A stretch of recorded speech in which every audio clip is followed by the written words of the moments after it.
হাতুড়ি, পেরেক আর করাতের খচখচে জোর কদমে চলছে স্টল তৈরির কাজ। আর মাত্র কয়েকদিন পর শুরু হচ্ছে অমর একুশে গ্রন্থমেলা 2026। তাই কারিগররা ব্যস্ত।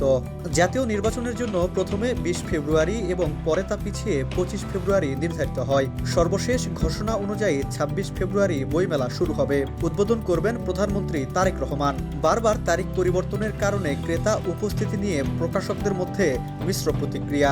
তবে বেশিরভাগই মেলা হওয়ায় সন্তুষ্ট। আমরা চিন্তাও করিনি যে আমাদের এই স্টলটা ফ্রি হবে, সেই চিন্তা কিন্তু আমাদের করা হয়নি। আমরা এই মেলাটাকে সুন্দর হোক এই কারণে আমরা এখানে এসে আয়োজনে আমরা মেলা বাংলা একাডেমির সিদ্ধান্তকে মেনে নিয়ে এসেছি। আশা করছি যে ফেব্রুয়ারি মাসেই সবশেষে যে ফেব্রুয়ারি মাসেই মেলাটা অনুষ্ঠিত হচ্ছে, এই কয়েকটা দিন আমরা পাচ্ছি। এটা চিরায়ত ধারার অব্যাহত থাকা একটা প্রচেষ্টা বলেই মনে করছি। আগে যেই মানুষ আমরা দেখতাম সেইভাবে মানুষ আমরা এবার পাবো না, অর্থাৎ পাঠক পাবো না। তো আমরা আশা রাখি এই বছরও মেলা ভালো হবে, কারণ এই আশপাশে বিভিন্ন ধরনের শপিং মল আছে, বসুন্ধরা সিটি আছে, আদি সুপার মার্কেট আছে, এদিকে আছে আবার নিউ মার্কেট আছে। আমি আশা রাখি মেলাটা ভালোই হবে। জীবনের সব আয়োজন এখানে একসাথে। দেশের বিভিন্ন প্রান্ত থেকে রাজধানীতে এসেছেন স্টল নির্মাণকারীরা। প্যাভিলিয়ন বরাদ্দে অস্বচ্ছতা ও সময় কম থাকায় প্রকাশক ঐক্য অংশ নেয়নি। 3 দফায় মেলা পেছানোর কারণে অনেক কারিগর এক স্টল থেকে আরেক স্টলে ঘুরছেন। ভাই কাজ পাচ্ছি না, ঘুরে বেড়াচ্ছি। সকাল থেকে অনেক প্রায় আপনার 8টা বাজে আসছি, এখন বেলা প্রায় মনে 2টার মতো বেজে গেছে। আমাদের কোনো কাম কাজ পাচ্ছি না, আগের মতো কাম নাই। অন্যান্য বছর মনে করেন সকালে আসলে কাম করে আসছি 2000-1500-2000 টাকার মতো কাজ করে হাঁটতে আসছি, কিন্তু এবার একদম বিশৃঙ্খলা, কাম কাজ নেই। মানুষ স্টুল অনেকেই কাজ করেনি, স্টুলে কাজ ধরেই নেই। আজকে এইবারের কাজ বেশি একটা ভালো না, এর লিগা এই মেলা আরও 15 দিন আগে থেকে শুরু হয় কাজ, আর এই মেলার কাজ শুরু হয়েছে 4-5 দিন ধরে।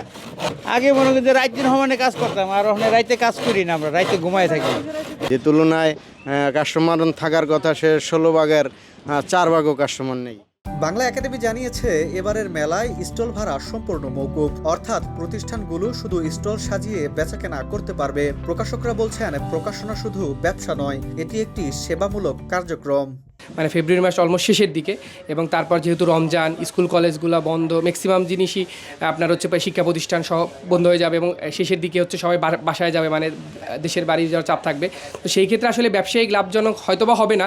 বইমেলা বা ভাষার ইসে থাকা, এটা হচ্ছে আমাদের অস্তিত্বের জায়গা আমার মনে হয়। তো এই জন্য আর কি, ওই জন্য আসা, মানে যে ব্যবসায়িক লাভ হয়তো হবে না, বাট ভাষার প্রতি ভালোবাসা, বাংলার প্রতি বাংলা ভাষার প্রতি ভালোবাসা, আমার অস্তিত্বের প্রতি ভালোবাসা, এই জন্যই আর কি আমাদের স্টল নিয়ে আসা।